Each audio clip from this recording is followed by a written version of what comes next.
What up, everybody? So we're going to talk today about the Underworld team, and in particular this guy right here, Mr. Negative.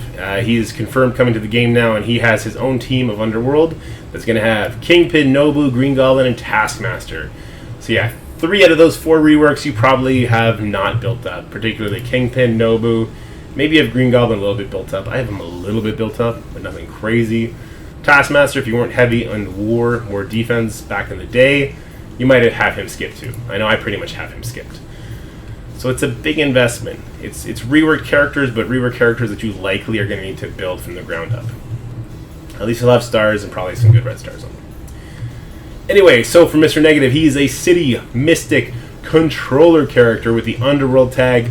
And he does some interesting stuff, but you're going to see a lot of the cooler parts is gated behind war offense tags.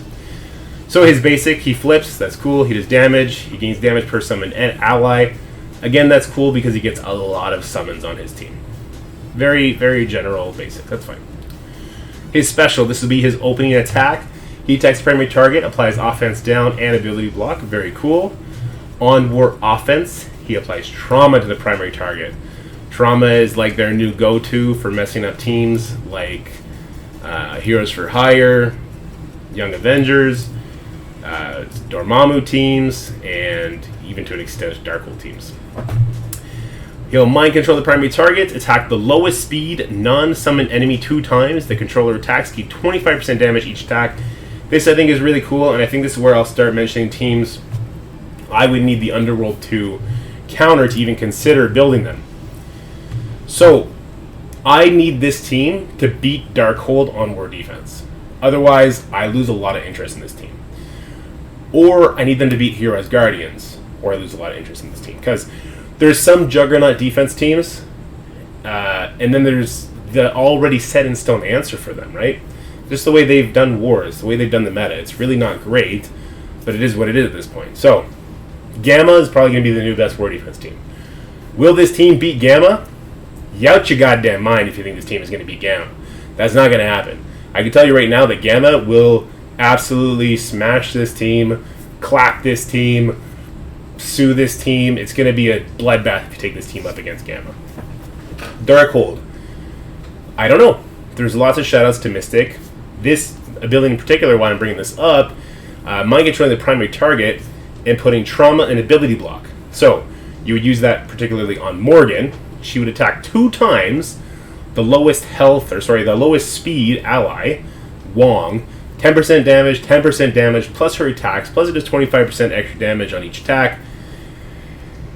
And there's going to be some other speed manipulation things going on in the background where you might be able to get Wong out of the way while controlling Morgan. I don't know. That is an interesting concept. Okay, so that's Darkhold. Let's put that on a shelf somewhere.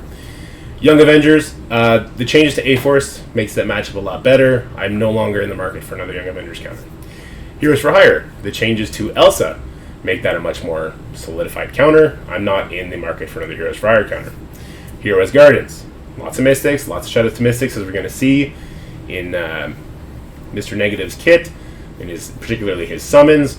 So that's interesting, but with the Hero as Guardians, I get concerned because I don't see enough Wombo AoE right now in his kit. I see a lot of slowly burning things down, particularly when I think about the other characters on the team, and then there's so many summons, hitting so many times, popping so many Thor passives, that becomes a problem.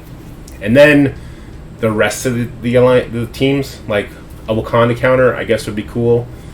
Marauders counter, don't need it. What else is there for war defense? I can't even think about them off the top of my head because they're that irrelevant. And I have like Shadowlands to deal with them, or X Factor, or something else that I already have built up that I don't need to invest in Nobu to accomplish. So that's what I need this team to beat. Now that we've got that out of the way, let's continue breaking down the kit. So the ultimate, turn 2, on war offense, again, a shout out to the war offense tag.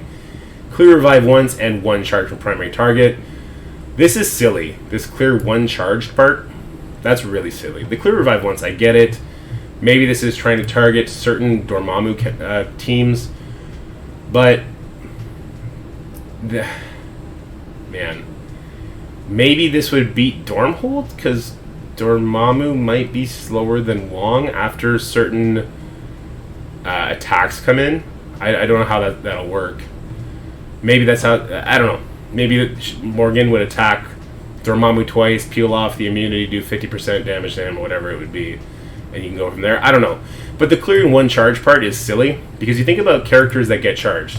Dormammu, he has a lot more than one charge, so that it's cool, but it's pretty useless. Thor, he gets up to 5. Peeling one off, not great. Same thing to Mighty Thor, peeling one off, not great. Other charged characters, She-Hulk, just peeling one off, it doesn't feel that substantial to me. I just don't know. There'd have to be a lot of extra reworks on the other characters that also peel off charges for me to feel comfortable taking on those fantastic charged kits like Thor, Dormammu, and She-Hulk. But he does then attack all enemies, flipping all positive effects to negative effects. That's that Omega Red ultimate, which is very strong. Cannot be blocked or dodged. So that is intriguing in that aspect. Now here's where his kit seems to actually fit around, and that's the summons. So on spawn, he's going to summon one of his demons, they're called. The Cyclops demon. He gets 3 different versions. We'll talk about all of them. And he gains defense up for 5 turns. This, against a team like Darkhold, would work against him. Because if he gets it flipped by Morgan, then that's really bad. Though we're going to see he has ways to deal around with that too. But unless he can go before her and stop her from using her ultimate, I don't really see how 5 turns of defense up is going to be too beneficial to him. And also, if he needs defense up for 5 turns, then we're talking about super long matchups, and then I'm terrified of that. Not sure how I feel about that. And then on turn, this is where he actually does his summons. Every single time his turn pops up, he's going to summon one inner demon. It goes in a set order, similar to like Doc Ock's passive, how it summons in a particular order, depending on who you have on the field. So for Mr. Negative, it starts with, well, Cyclops on spawn, then Dragon, then Demon, then Cyclops again, and then I guess it just keeps going. On War Offense, here's another offense tag shoutout. On death of summoned ally, clear 3 random negative effects from all non-summoned Underworld allies with a negative effect. Very strong, considering that you also have Nobu and Kingpin bringing in some weak summoned allies that are going to just keep cleansing you, I guess. So that's cool, but it is a War Offense shoutout. And then here's the part that I dislike the most. 50% max health, 50% focus. That's not 100, right? Morgan gets 100, so he needs more for it to work. Maybe there'll be more in the other kits. I don't know. And on War Offense, I really don't like this part. On War Offense, his allies also get it. This was what they did to T'Challa, and that team sucks outside of War Offense. Ravagers suck. Alright? They're not even good in War Offense anymore. They were such a trap, and that's the feeling I'm getting from this right here. As soon as I see that so many things are hidden behind War Offense, that's where my mind goes. So that concerns me right out the gate. But let's talk about his summons. So the Inner Demon Dragon, this is what he'll summon on his first turn. It applies a bleed. He gets extra focus in War Offense only per Underworld ally. It doesn't say non-summoned. And because all of his summons are Underworld, presumably all the summons from Kingpin and Nobu will be as well. They're going to have a bunch of focus, which is good. They're going to need it taken on certain teams. Primary target is Mystic. Reduce their speed by 10%. Now this is where I do start seeing flags. Like, okay, Darkhold is full Mystic. Hero Asgardian's full Mystic. Those are the 2 teams I was talking about I want to counter for, right? So it'll reduce their speed bar. This essentially undoes what Morgan's passive does in the opposite direction for a single character. Cool. And there's another part to it. The passive, the Dragon gains speed up on spawn. On War Offense, it applies regeneration to Mr. Negative. That remains true for all of the summons that he gets. They all apply regeneration. And they all have the Greg effect. On death, they're going to reduce speed bar of all enemies by 10%, which is cool. And the way it would work on Darkhold, presumably, they would attack, probably Morgan to reduce the speed bar. Wong would retaliate, kill them, and then they would reduce the speed bar by everybody, thus undoing the speed bar Morgan gave him at the beginning of that summon's turn. Unless Morgan's stunned by something, where we'll see if we get a stun along the way. Inner Demon. Now this happens turn 2, which is unfortunate because this demon is obviously the best one. Attacks primary target and applies offense down for 2 turns. in War Offense instead applies stun to the primary target.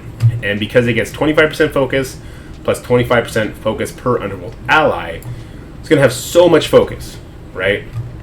And if we look over here, it doesn't say Underworld non-summon allies gain focus, so I'm guessing this also applies to the summon, but I don't know how we can check that besides being in-game. We'll see. But I do think this minion will have enough focus to land this stun even on a character like Morgan, which would be fantastic because reduce her speed bar, stun her, die, reduce everybody's speed bar, and you just keep killing the minions that Mr. Negative is summoning in, keep using attacks on Morgan, keep her under control. Maybe there's a world this can beat Darkhold. Maybe. But the way Darkhold's stats are, I don't know. It's going to come down to the rest of the reworks. But let's finish this off with the Cyclops. This is the one you get on spawn and which you get on turn number 3. Pretty boring. Not very powerful. Applies heal block. Gets extra focus. Does the same Mystic thing. On spawn. Gains offense up. Cool. So I guess that heal block will land pretty regularly. Regeneration. And again, the Greg effect. That's cool. But if I come back up here, this right here is still giving me red flags. I don't think this team is going to be functional outside of War Offense, and I'm having a hard time justifying building them unless they beat Darkhold.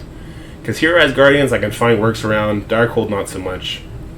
Everything else kind of has its own answer already. Gamma doesn't have an answer besides Gamma, and this sure as heck ain't beating Gamma. You're crazy. But another thing I wanted to look at is all of these tags. So we have War Offense on the passive, War Offense on the ultimate, War Offense on the special, all over on the summons, right? Like, it doesn't do the stun. Demon doesn't do the stun outside of War. So much on War Offense that I think this is just going to be Ravagers, and they're not going to be great outside. Now, what I kind of also want to talk about is the Tangled Web and Web Weaver in particular, and do a little comparison about the viability, because they're coming in the same patch, and who do you want to put your resources into? Well, for Web Weaver, there's nothing shouting out Crucible on her basic. On her special, she does get immunity, which is pretty impactful. Okay, there's that. On her ultimate, she gains 2 additional charge as opposed to 3 in Crucible. On her passive, she gives extra berry in Crucible, and she gives 10% extra health in Crucible. But she still gives them 30% outside. So it's not completely locked behind. So right away, I see more universal use out of Weaver. Now, if we move on to 2099, we'll see that there is a lot of Crucible shoutouts to him. On his basic and his special on crit, it does like the Adam Warlock kind of effect, where it prolongs the duration of negative effects, except the fun ones. Stun, ability, lock, trauma, it will not extend those. It also prolongs the duration of bleed on all targets by additional 1, so that's cool, right? But if we look down at his ultimate, which he can use on the opener, it does do it outside Crucible. So it's a funny interaction where I can still see 2099 having a bigger impact even outside Crucible. And then we look at the passive. Spider Weaver is an ally, lower damage reduction for all enemies with bleed by 25%. That's cool. Lower damage reduction. I don't know if that means armor, if that's just a straight shot at Gamma, being like you get 50% damage reduction with Red Hulk, taking away 25% of that. I don't know how that wording is supposed to, right here, this damage reduction word. But it is what it is. That is a pretty impactful thing. And in Crucible, all allies gain 20% resistance, but again, just like Weaver, they get partial outside of Crucible, which I think is big. And finally, we go to Noir. He gains evade 100% of the time instead of 50% of the time on basic. Okay. Special, nothing. Ultimate, nothing. Passive, he'll gain revive once if he's at full health on spawn. That's pretty good. And if Weaver is an ally, non-Tangled Web Spider-Verse allies gain 50% damage. So that's pretty impactful too. But on the whole, that's nothing. That's not a lot is locked behind Crucible, whereas Mr. Negative, like, so much is locked behind War Offense. The revive ones, the charge clear, the trauma, the on-summit ally, his big cleanse, all the focus he gives to the team, and the health. The minions having the extra focus. The minions doing a stun. So much is locked behind that. These are all red flags. Just like Ravagers. But you know what Ravagers also do? They're also usable in the War Scourge. So this team screams Death Scourge to me. Not a great team. Probably power crept out of whatever matchups they do take care of within 3 months. Just like Ravagers were, just like Uncanny was. Marauders, they also had very little impact on War Defense because Secret Avengers just came in and crushed them, and now Bionic Avengers beat them. Not great. Not great. And that's pretty par for the course with these 1 new characters, 4 reworks, right? They don't make a lot of money off that, so they don't want to make them too impactful.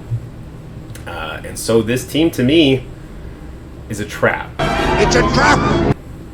And I would suggest, and I've never suggested this before, I would suggest you do not invest in Nobu, Taskmaster, Green Goblin, or Kingpin at all yet.